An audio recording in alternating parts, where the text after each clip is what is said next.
Hello everyone, and I hope you're all doing very well. Today we're doing the review the buyer's guide for the AJS37 Viggen module in DCS World. So very briefly before we get to looking at the Viggen, we're going to show you how we're going to actually assess the Viggen. So one, we're going to look at capabilities. We're going to look roughly at the weapons, the sensors, and the navigation in the Viggen. Two, we're going to look at its kinetic performance. You may or may not be interested in this, but I've spent the time comparing all these aircraft in DCS World in terms of their kinetic abilities, so I figured we may as well put it in there. Three, we're going to look at the visual effects, the graphics of the aircraft inside the cockpit and outside, and this is something we can kind of rate between 1 and 5 so that we can then go and compare it against other aircraft, other reviews that I've done. Number 4 is the sound effects, again in the cockpit and outside the cockpit. The sound effects are often not given enough attention in DCS World, I think, and so we'll go through this in some detail. Again, we'll rate this between 1 and 5. 5, interactivity/detail, and a rating between 1 and 5. This is mainly about the interactivity between us, the human, and the machine in the cockpit. What buttons can we press, what switches can we move, and what screens can we look at? How much of that is modelled, and what effect does it have on the aircraft? 6. The flight model. How does it fly? And we're going to rate that 1 to 5. Now, we're not interested per se in how accurate this is to the flying the real life Viggen, because no one who flies DCS will ever have flown a Viggen, or it's very unlikely.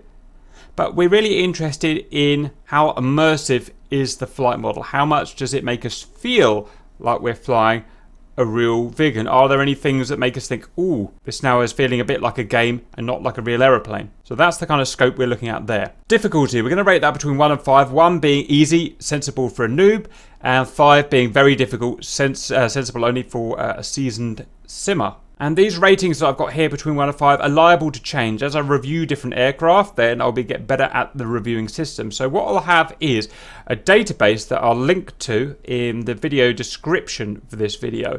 And it'll show my ratings there. And like I said, they may change through the months or the weeks that I'm doing this.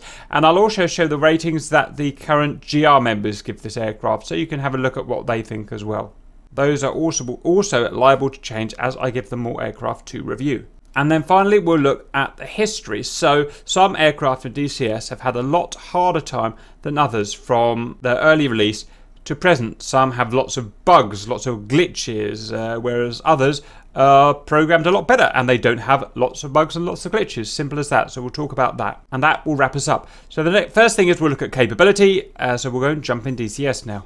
Okay, welcome to the cockpit of the Viggen. Now the first thing to say, it is a very odd plane. The Swedish have a way of not following anyone else and just doing their own thing, and hence it is very different from anything Soviet and from anything NATO in DCS World. So for a start, if you want something that's different to anything else and you want to stand out from a crowd, the Viggen is definitely the plane for you. So let's look at the capabilities of the Viggen. This will be the biggest category we're going to look at, and we're going to spend a good 10 minutes looking at various things. So if we open up the armament menu first of all, we have 7 usable pylons. Number 4 pylon is for a fuel tank only, a disposable fuel tank to add some kilometers to your range. Pylons 2, 3, 5 and 6 are primarily air-to-ground ordnance. This is a ground attack plane at the end of the day. And pylons 1 here can have air-to-air missiles. 1 and 7, sorry.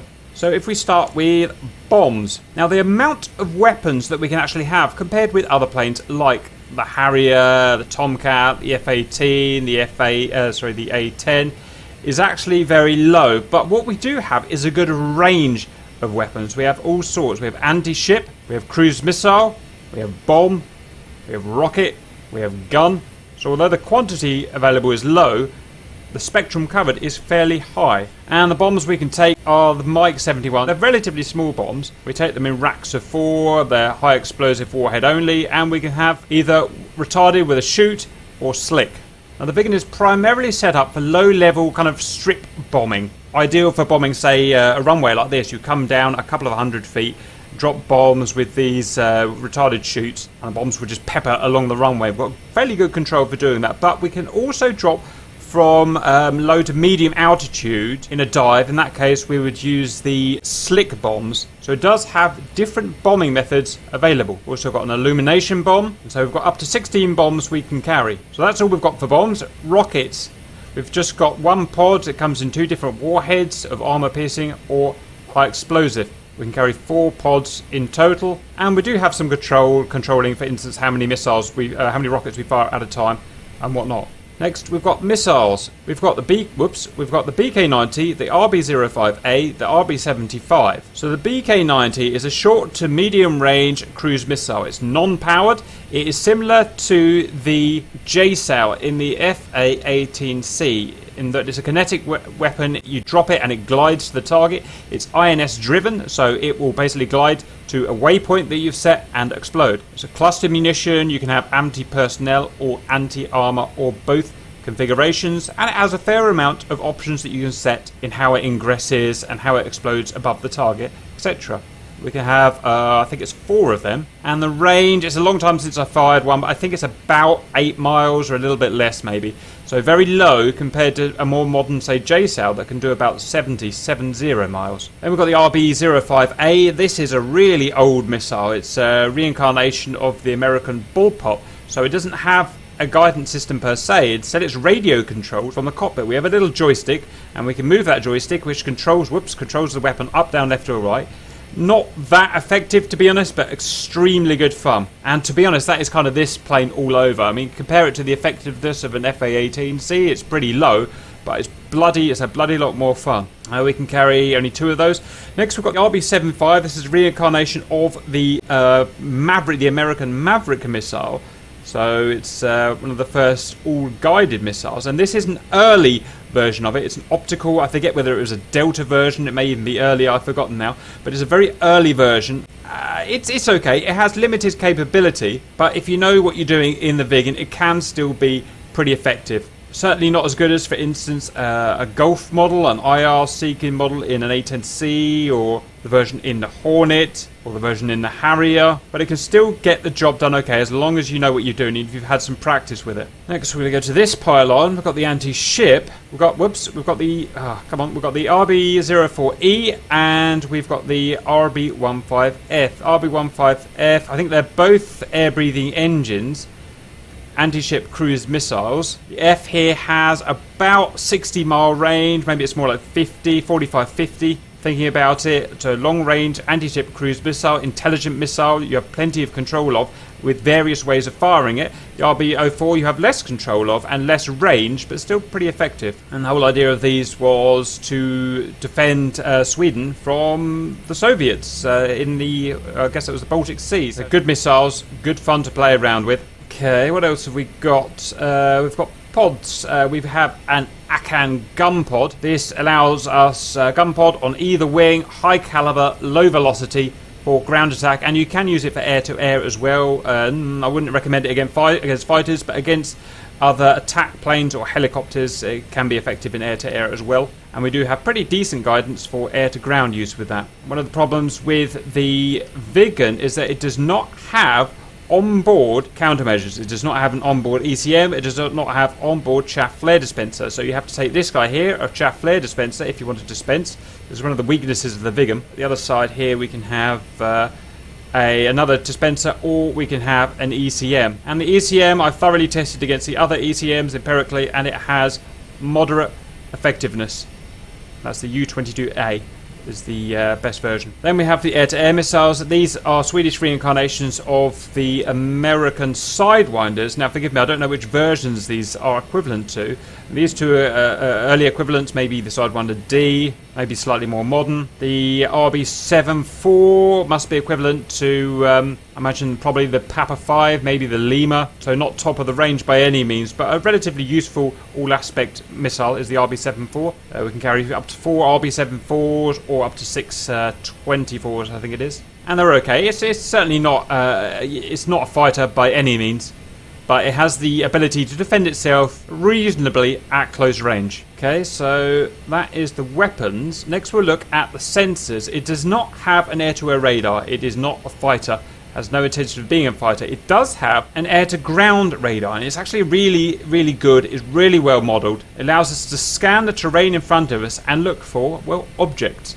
If we look out to sea, we can use this to find sea targets, find ships or fleets of ships really easily, and allows us to manipulate this here, the radar scope, to allow our anti-ship missiles that we looked at earlier to be effective against seaborne targets. As well as that, the radar can be used on ground as well. It can be used to look for even things like tanks, as long as the terrain's not too messy. You can actually look for vehicles in the desert and stuff like that. I've done that successfully before. It's really good fun. And it can also be used for ground mapping, ground evasion, so that you can run through hills in near zero visibility, which is pretty cool. And the graphics look really good. Everyone's really happy with the way the ground radar in the Viggen works. In terms of other sensors, we have got a basic RWR, radar warning receiver. It's presented to us in this ring here with light and sound. It's primitive and limited in its effectiveness, but at least it's there.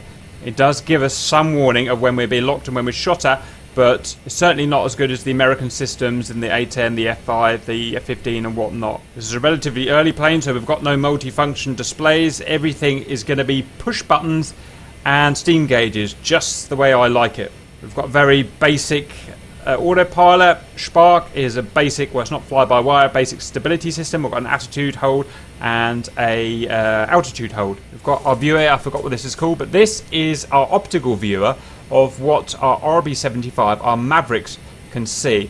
And it is cool, like this whole plane. It's cool, it's quirky, it's a bit awkward to use, again, a bit like the whole plane, to be honest. And when you're looking for a target with the sensor, the optical sensor on the front of one of your RB75s, you'll actually be leaning over like this and looking in this funny little scope, which is it's fun. It's fun. Quirky, not massively effective, but fun. We've got our reverse thruster, so we can actually go backwards, which is always good fun. And allows us to practice short takeoffs and landings, which is just part of the doctrine of the Swedish aircraft of the time and contemporary, actually. As for navigation, I always thought that this aircraft was INS guided. It's actually not. It's another method. But you know what?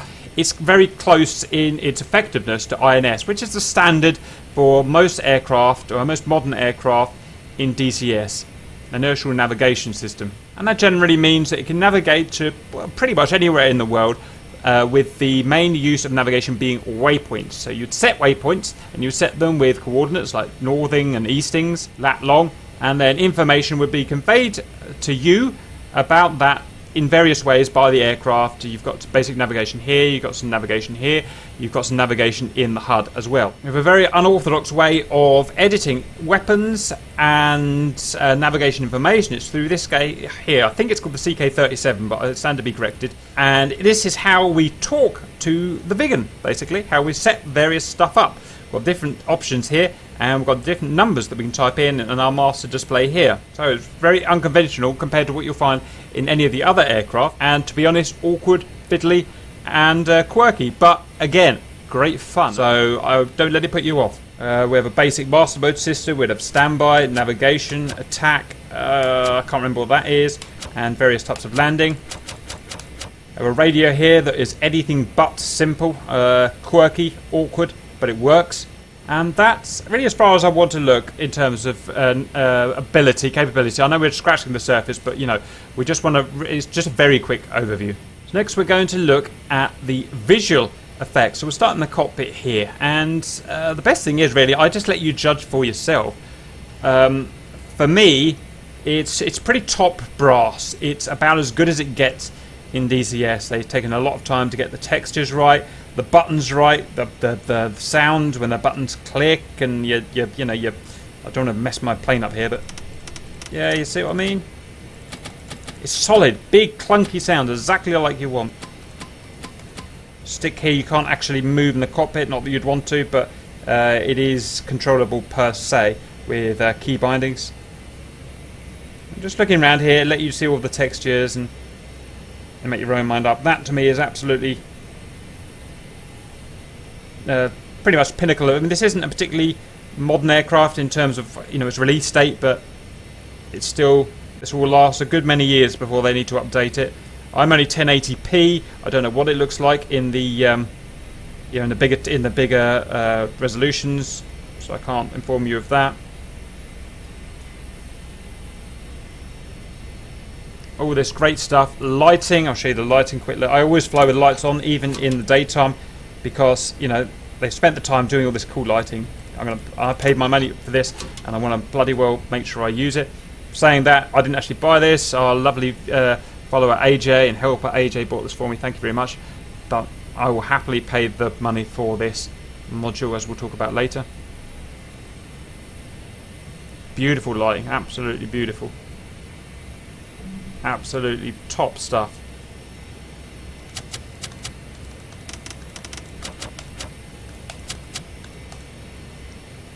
Okay.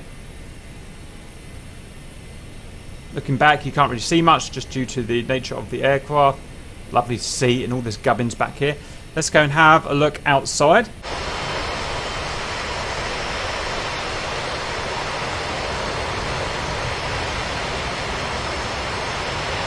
Everything's modelled beautifully. No stretched textures or anything like you get in some of the planes.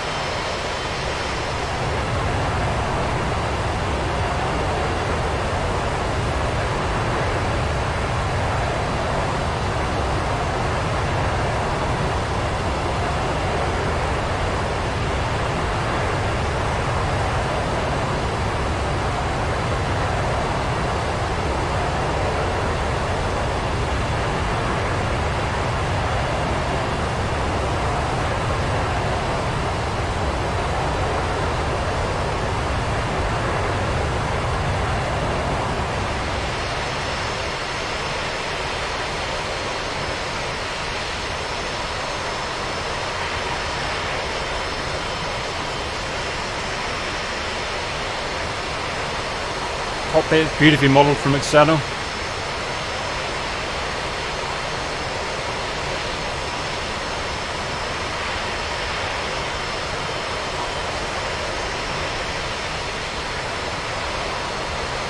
Landing gear, highly realistic.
So in summary of the graphics is, oh, these mirrors do work, by the way. I've just got them turned off because it helps my frame rate, but they work fine.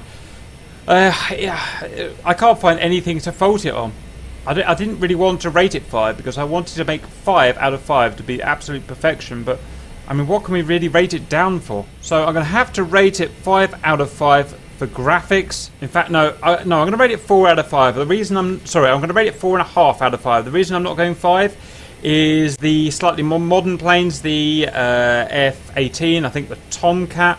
You get kind of not winglet vortice kind of vapor trails, but you get vapor trails over the body of the aircraft when it's pulling G and stuff like that. And this, I don't think you do, and we want to encourage the developers to put that in all of the aircraft. So if we're going fast through low altitude where there's kind of high water vapor, then we want to see, even when we're flying kind of straight level, we want to see that kind of, you know, those big vapor clouds that you see at air shows and stuff like that. I think that's the only thing we're missing. So to encourage them to do that, we'll put that down at 4.5 for visuals. Sounds. I'm very keen. Well, I'm very keen on the interior sound of the Viggen, not so keen on the exterior. I was saying that actually, we'll talk about this later in the history, but there's been a lot of bugs with the interior sound of this, and well, I'm allowed to say that. You know, this is my job at the end of the day. So what you used to do, it may have been fixed now. For the last few months or so, if you go out external like that and then come back in, the sounds would bug. Peers have fixed it. And you wouldn't get the sounds back until you're taken off and done a few miles. It looks like they fixed it. It's just been something that's been annoying me for about a year now. It's been driving me nuts, trying to make videos when the sounds didn't work inside. It looks like that's okay now. So fingers crossed that's fixed. Other than that, interior sounds must be one of the best. Now, sounds are extremely important in DCS, and I'll briefly explain why. The real pilots flying these aeroplanes have much more input than we have. They have peripheral vision. They can feel vibrations. They can feel lateral forces, vertical forces, G-forces, all sorts of forces that we can't feel. All we get is a screen, a kind of piddly little rectangular screen, and the sound. And with those two things, everything has to be conveyed to us. So it's really important they give us engine sounds that we can hear, and there's a lot of aircraft in DCS that have cocked this up. Luckily the Viggen hasn't, and I can hear, if I rev up, exactly what the engine's doing, if the sounds work. Appears, like I said, it appears to be fixed.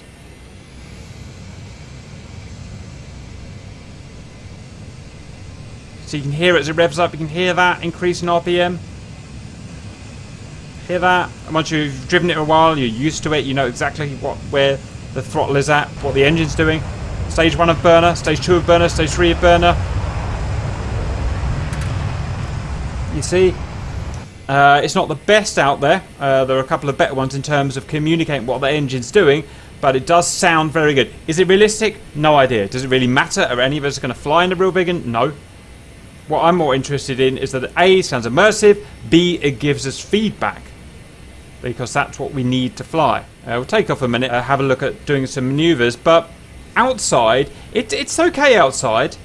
It sounds good chunky afterburner. The problem is, and I don't think they fixed this yet, obviously I make these videos pretty much for a living, so I know when an aircraft sound isn't quite right, and every time I do an external in a Viggen on my videos, I have to pump the sound up by about 27% in terms of gain. And that's because the sound, compared to all the other planes in DCS world, is too low. A couple of planes are like this. I don't know why on earth they've done it. But, well, most of you won't notice it because you don't have to make these videos and compare plane sounds to each other. But it is too low for some reason. Regards the actual sound outside, it's not the best, but it's good. It's a strong 4, I think, regards the outside. But what I'll do is just pump the sound up.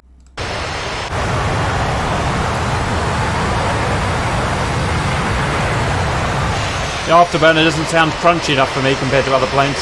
Much crunchier in an F-18 or something. That's afterburner. You hear that? Can't even hear it at all.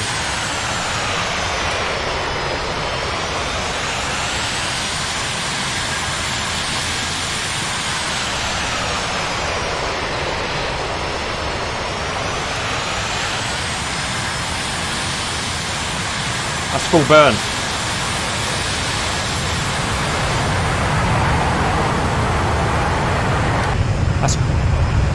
Can you hear how quiet it is outside, even compared to the cockpit? That's outside. Inside it's much louder. So I don't think they've quite got the outside right there. I think they need a little bit of manipulation. It's really big crunchy inside. This is good. Makes it immersive. Whether it's realistic, I mean, it's highly unlikely that in reality, flying a Viggen, you'd actually hear that crunch inside like this. It's more likely it would sound a bit more like the F-18, but you know, it's great. It's great for us gamers. I want to feel like they're in a Viggen. Good to turn my nav on. So we'll do some high maneuvers. I should say it's very important, sorry to pause, but it's very important that when we're turning that we get feedback in terms of the sounds. Again, for the reasons I explained earlier, it's important we hear the stresses on the aircraft because we can't feel them. So they have to put sound effects in there that tell you the aircraft is being stressed and that the wings are about to break off. Tell us that the pilot is being fatigued and whatnot. I've never heard any stress sounds from the Viggen, so that's something that's missing. We get maybe a little bit of pilot breathing. I think we need to speed up a bit here.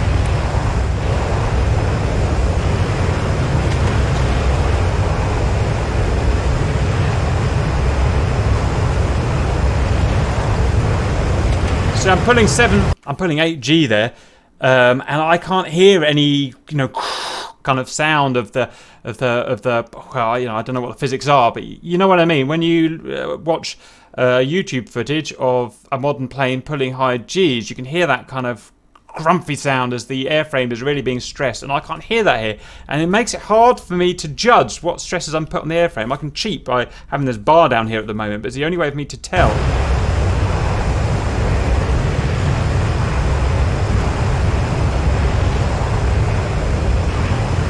see what I mean? And though that gets me a bit, and that's what I want to see I would personally like to see improvement in some of these sound engines to give us the feedback we need to be able to fly these vehicles. Other than that, sound, I haven't got any weapons on, but the sound of firing weapons and stuff like that is good. It's you need to be, in real life, you can't really, hear when you've dropped a bomb or something, but it's important in DCS that there are those sounds, because again, we can't feel the release of the weight of the bomb like a real pilot can. We need a thump to tell us that that weapon has dropped. It's very important.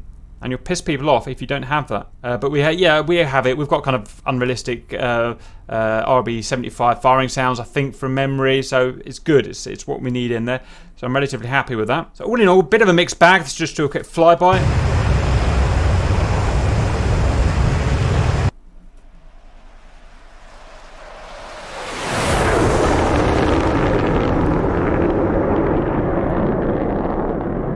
Pretty good crunchiness there. Happy with that flyby. Just too quiet. It's just too quiet. Much quieter than inside. So, like I said, that's why I have to pump the sounds up. So, a real mixed bag there. You got, on the whole, it's a good, decent sound engine. Like I said, now it appears to be fixed. Missing a few bits. I've just reviewed the Harrier, and I'd rate it basically the same as the Harrier. So, I rated the Harrier 3.5, and I think it's the same sound as this. I think I'm going to rate it 3.5 out of 5. Yes, it sounds good. It's great in the cockpit. It's chunky. They've got all that great. But I still think we're missing. The external sounds are too quiet. And I still want to hear those airframe sounds like you get on some of the other aircraft. Other than that, completely baller. Now I just realised one thing we missed in the capability section is the HUD. The HUD in this, it works. It's okay. It's just very odd. Just like I said at the beginning, everything is very odd. I'm just going to turn the sounds back down. You can see you've got this weird, it's like nothing else in the world, this HUD. It has, rather than the typical kind of NATO, or even to be extend the Soviet type of HUD, they've really done their own thing. They have their own symbols that mean their own things. Why have they done this? I don't really understand. It's much, I find it counterintuitive compared to just a basic NATO HUD. It's just got, if you look at that, could you tell me what any of that means before looking at the manual? Almost none of you could. But if you go and put me in an F-16 or an F-18 cockpit, I can read out pretty much everything without ever having any, or studying it, what almost every bit does. So it's just a thing. Again, it's quirky. It's different to everything else. It's not right. It's not wrong. But it's just something to be advised about. Okay, next we're going to go to interactivity and detail. We better land for this, so stand by. So interactivity and detail, it means how do I interact with the aeroplane through the cockpit? And Heatblur have absolutely got this nailed. The buttons, the knobs, everything looks right. And everything that really I'll describe as can be modelled in DCS. I mean, the DCS world simply isn't as complicated as the real world. There are things that don't exist in DCS world that do exist in the real world. In terms of IFF, radio communications, stuff like that, environmental stuff. And so some of these knobs won't be pressable, but every knob that they've made could be made pressable is pressable. Everything down here has its purpose.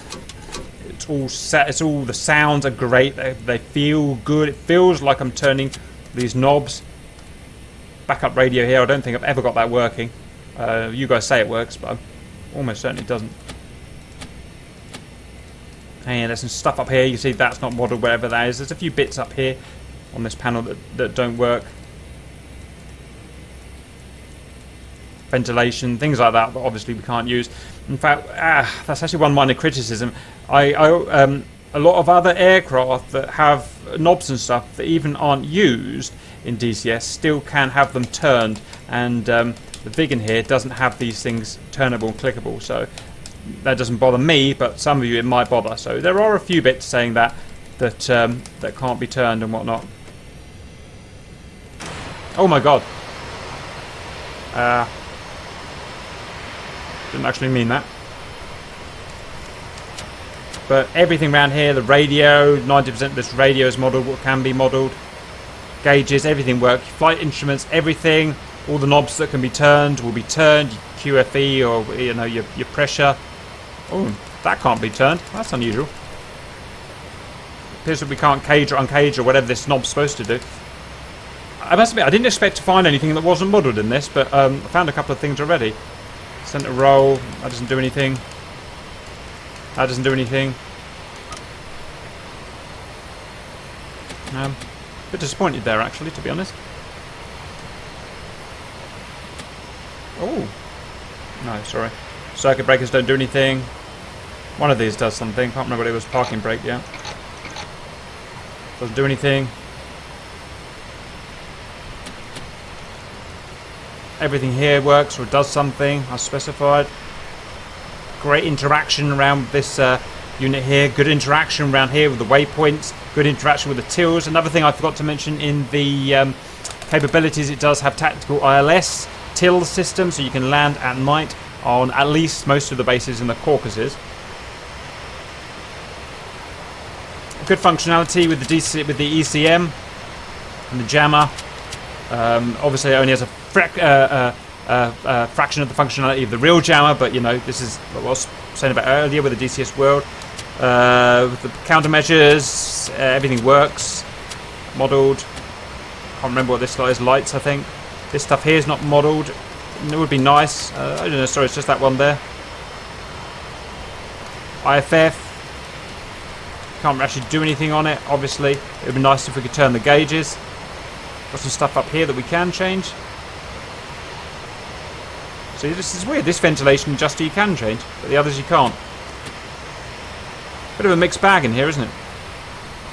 Magnetic declination. Everything down here works and does something. This won't. This is, sorry, I've actually forgotten this is. Maybe the IFF? I've forgotten. Oh yes, this is IFF, so none of this is relevant anyway. DCS just doesn't model that level. Got some circuit breakers there we can pull. That's not modelled. All in all, it's pretty good. About 90, I don't know, 98% of the things are modelled, so it's not a full house, but it's pretty damn good. And what's there is as good as it gets. Reminds me of the Tomcat, the buttons in the Tomcat. Solid, clickable buttons. Makes you feel like a man. Actually, we mustn't be sexist. Another one that's not clickable. Details that we can look at. We've got the radar, beautiful functionality. Oh, I'm not sure I can remember how to do this, sorry. Yeah, I can get the radar on there, and I would normally be able to see stuff out there, but I just don't think I've got it set up right. I'd need to go and read the manual again how to do that. But you can take my word for it that the ground radar is very good and detailed. This unit here, the input computer, is very detailed. The warning systems are very detailed. Waypoint systems, everything's as it is and detailed. All this kind of stuff around here are different weapons detailed. We've got very good and detailed. Instruments themselves, good high detail. So I can't give it 5 out of 5 for interactivity detail because we are missing just a few little bits that will trigger the more OCD amongst people.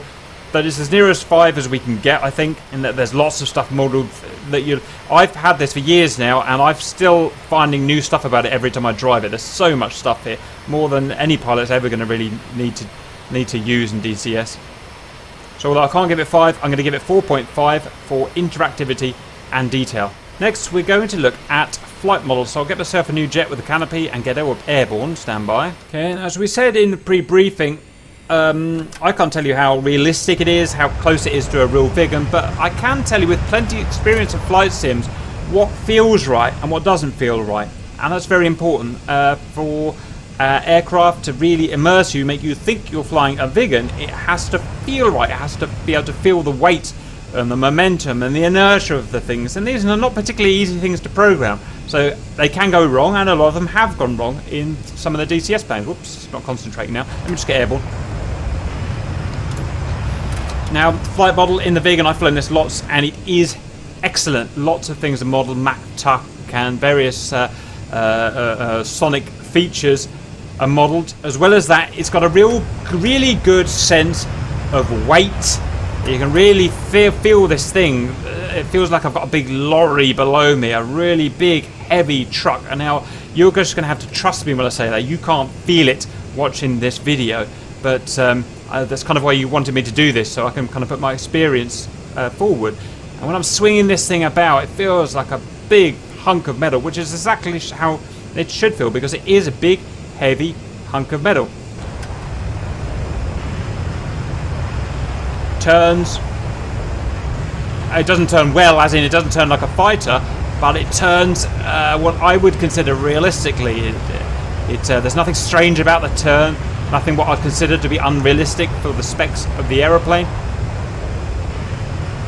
You see we've got shake there. Now, I was speaking earlier that this aircraft has to warn us, has to communicate with us in different ways because we can't feel the G-force. So watch the cockpit.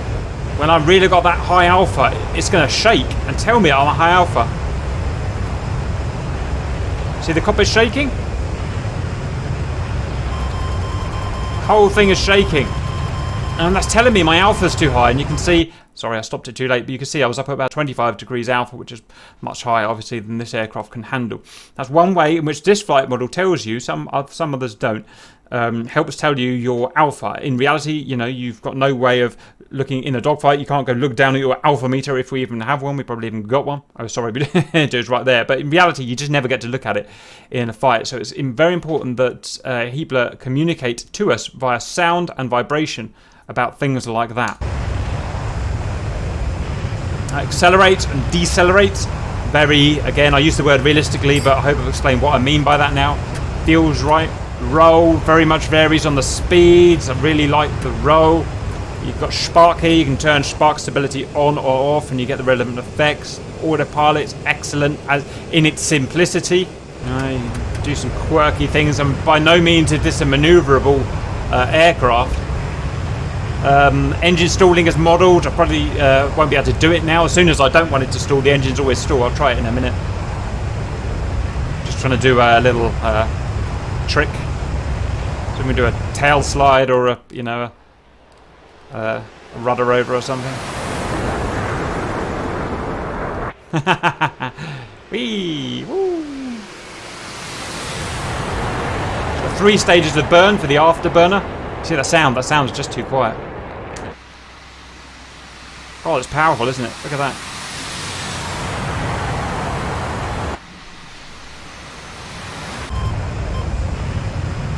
Good stuff there. Went down to, must have gone down to about 50 knots. Let's see if we can get the engines to stall. I think you just have to get the alpha high enough to stall an engine. Did you hear that? Stress sound. I think it was that stress sound when I was turning that high G. Let's just try and hear that again. That's exactly what I was asking for in the sound engine. You hear that? That rattling. So that is what I wanted of the sound engine. I couldn't get it before at 7G, but I appear to be able to get it at the moment. Let's try that one more time. Yeah, there it is. You can hear it. Yeah, that's what I wanted in the sound engine. So what I'm going to do is I'm going to actually go and upgrade my sound figure from 3.5 to 4 because I didn't realise that was there. Okay, I was just going to see if I could wreck the engines, wasn't I? See how high I can get the alpha. That's one of those things when you want to do it, you can't. Oh, there, you hear it? One of those things where you want to do it, you can't. But it has a models the engine effect of where you know, the alpha's too high and the inlet flow all goes wrong and the engine starts to splutter and stall. And that's all very cool. It all adds to the immersion and stuff, and that's really good. They've put that in there. So all in all, I can't really think of one thing I want added. In fact, I got one little complaint, one little tinsy complaint, and that is that when you're going at high speed, it's too easy to black out. And it's too easy to rip your wings off. They've done this with the bloody Tomcat as well.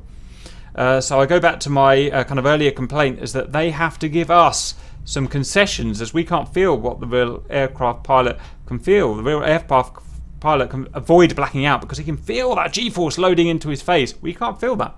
The real pilot can avoid ripping the wings off the plane because he can feel when he's pulling too hard and he can feel that stress on the aircraft. We can't feel that. And so they have to really, the guys who make these have to give us a little more concession. A great example for them to go and look at is the F-86 Sabre. And the F-86 Sabre, when you pull the G, it really loads up slowly and you start blacking out slowly, even at relatively high speeds, at least in the kind of positive G. And I'd love it if an aircraft like this and the Tomcat were more like that, where you could progressively load the G and you slowly black out from kind of 6 to 9G, rather than just suddenly nothing, blackout. And if you fly the Viggen, you will black out, I can guarantee it.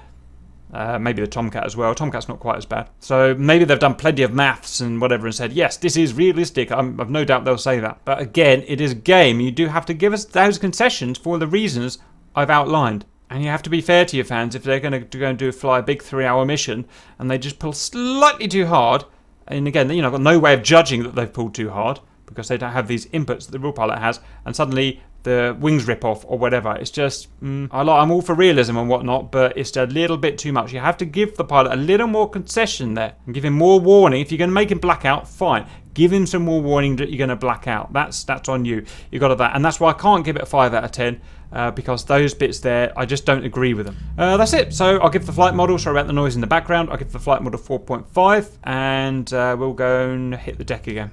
So next we've got to cover difficulty, and this is probably where I trigger the purists. Well, it's not even that. The fans of the Viggen are a very interesting bunch of guys. They're very upsettable, and they will defend the Viggen to their graves, as you'll the DCS Viggen to their graves, as you'll see in the YouTube comments, no doubt. But I have to be unbiased and realistic about this, and say that it's not an easy plane. Yes, it was designed so that conscripts could fly it, so that everything big pressable buttons, everything's clearly laid out and stuff like that. Yes, but the guy I'm speaking to is a guy who wants to come and buy the plane, and I have to rate this as difficulty between 1 and 5. 1 being super easy, like the A10A, 5 being very hard, like the A10C. Where is the Viggen? I'm going to go towards hard, because if I want to go and drop, just use a weapon. If I want to go and drop some bombs on a target and I want the aiming reticle to work, okay, I can't just go up like in pretty much any of the other aircraft. Any of the other aircraft, I can go up and I can just aim the pipper on the target, press the bomb drops, and that's it. Harrier, F-14, F-15, you know, all those planes. And this, we've got to work out the QFE of the target to tell the WCS, Weapon Control System, the altitude of the target. Well, how do I do that? Well, okay, the target's over there. I can somehow gauge that it's 500 feet high. Well, I've got to go into a converter then in Google and try and figure out. You know what I mean? It's not an easy plane to drive. Now, don't let that put you off. If you want a hard plane to drive, the Viggen is definitely for you. If you want to go and do all this stuff. If I want to just go and fire my BK-90 or my RB-15, there is no way in a million years you could do it without thoroughly reading the manual, watching tutorials, and then practicing. You've got to learn the various codes of how to input it here on the input computer. You've got to learn how to relate the waypoints to the missiles and whatnot. It's not a pick up and play thing, and therefore I justify it as a hard weapon to use. The Mavericks in any of the other aircraft, easy to use. Harrier, I can work it out without using the manual. A10C, I worked out using the manual. Hornet is probably not even in the manual, but I can work it out super easy. This, no bloody chance. Have to read the manual, have to ask my guys, how do I fire this bloody thing? You have to look in here, you have to press all kinds of weird buttons that aren't in other aircraft, and aim it like that. I'm not dissing it, I'm just saying that is not easy. You've got to do research and practice, and even still it's quirky, it's difficult compared to the other aircraft. And the same theme like that runs through not all of the aircraft. There are some simple things. Autopilot, super simple. AFK, super simple. Radar, meh, in the middle somewhere. Warning system, pretty easy. Waypoint system, again, it's not something you can really pick up. You've got to go through the manual and read, watch tutorials, how to do all this stuff. Same with all of this. How are you going to work all this stuff out? On the Harry, you just turn ECM on. In this, you have to do the right code and then the right subcode. So I'm pretty sure I'm justified in saying that this is not an easy plane to fly. You will have to do research and study. And I don't think it's the hardest plane to fly either. It's simply not as complicated as an A10C and a Hornet in some ways. So we're going to rate this 4 for difficulty. Now, a lot of guys in my group have already rated it 1 out of difficulty. Sorry, but that's just complete bollocks and I don't know what they're talking about. It is a difficult plane to fly for the reasons that I've specified. And I did promise we'd have a look at some kinetic details. Again, probably no interest to you, but it is generally quite interesting, I find. So, peak sustained turn rate at 50% gas. You can see we've got the top there with an F-18C at 420 TAS, centered around there at 22 degrees per second achieved, sustained. And the Viggen is down here at 420 TAS as well, at 16 degrees per second. So it's not actually that bad. I mean, these two are fighters, and it's better than those two fighters. So that's pretty cool. I guess it's to do with just the power. I don't really know, but it is, and better than a Harrier as well. Instant achievable altitude, very low compared to the others with an engine flame out. Simply, it's not configured to go high altitude, as we know. Max ceiling, sustained altitude is the lowest, 47,000. Simply, it's not designed to go high, and it just can't do it. Everything about this plane just doesn't go high. We've got high altitude, sustained, and instant speed. Where's the Viggen? Right at the bottom. It's the slowest at high altitude in sustained and in instant at just over 1,000 ktas at 40,000 feet, Mach 1.77. It's still impressive. That's a bomber that goes Mach 1.77. You know, that is interesting. Look what it's up against, you know, proper fast fighters. So it's all good. Low speed altitude, it's the fastest. Like I said, it's configured for low speeds, what it does, and it is amazing at low speed. If it's clean, it doesn't have weapons on, it'll outrun anything. And that's the Viggen's best defense. I've been flying these for many years now in our serious campaign missions. And the best defense, you know, is not electronic countermeasures, it's not flares, it's not chaff. It's putting stage 3 burner on, being clean, and going Mach 1.3. Nothing can keep up with you, including missiles down there on the deck. You almost become invincible as long as you don't run straight into a hostile. So really impressive. Low altitude acceleration is moderate at best, but it's actually not a very high power to weight ratio in this aircraft. It's quite a heavy old chunker. High altitude acceleration, probably going to be even worse. Where is the Viggen?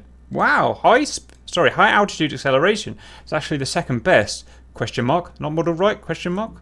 Doesn't sound right to me, but I don't know. I mean, I've done a video about it. Go and watch it if you want proof of it. Don't know. I'll leave that one to you guys. The climb rate from a QRF-A launch is moderate at best. Better than a MiG-21 and an F-5 by lots, but doesn't compete to these guys. The climb rate from 600 knots is, again, strangely, really high. For whatever reason, it's just really, from a fast climb to 20,000, it's really good. And that's it. So a real mixed bag from its kinetic performance. Real mixed, but the most important thing is how fast it is on the ground. That's what it's designed for and what it does well. So next is the history of the aircraft. It was released in early 2017, so that's just, yeah, it's literally two and a half years it's been out now. Wow, that's gone quick. And its history has been okay. Certainly not perfect. We've had bugs with the bombs, we've had bugs with the missiles, we've had bugs with the sounds. And now the good thing about them is they've all been reported relatively quickly. Now bear in mind as well that I play an open beta, so I can expect a few more bugs than the stable version.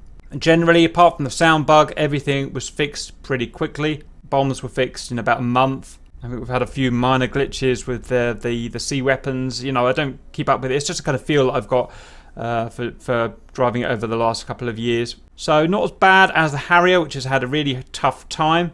But there have been a few things compared to some of the, for instance, the aerodynamics models. Some of them have had not a single problem almost in their history, and certainly not enough to put you off buying this. It's just something, you know, it's a little moan that we've had, but certainly wouldn't ever put anyone off trying to buy the Viggen. So it's an okay history, not exemplary, but acceptable. Right, so that's it. Summary, really good module. I didn't pay money for it, I got it bought for me, but I'd happily pay the $50, $60 for that. It's really worth the investment. If you go into it, don't think you can just pick up and play. It's simply not that kind of aircraft. You've got to read the manuals, you've got to watch the tutorials and memorize the procedures.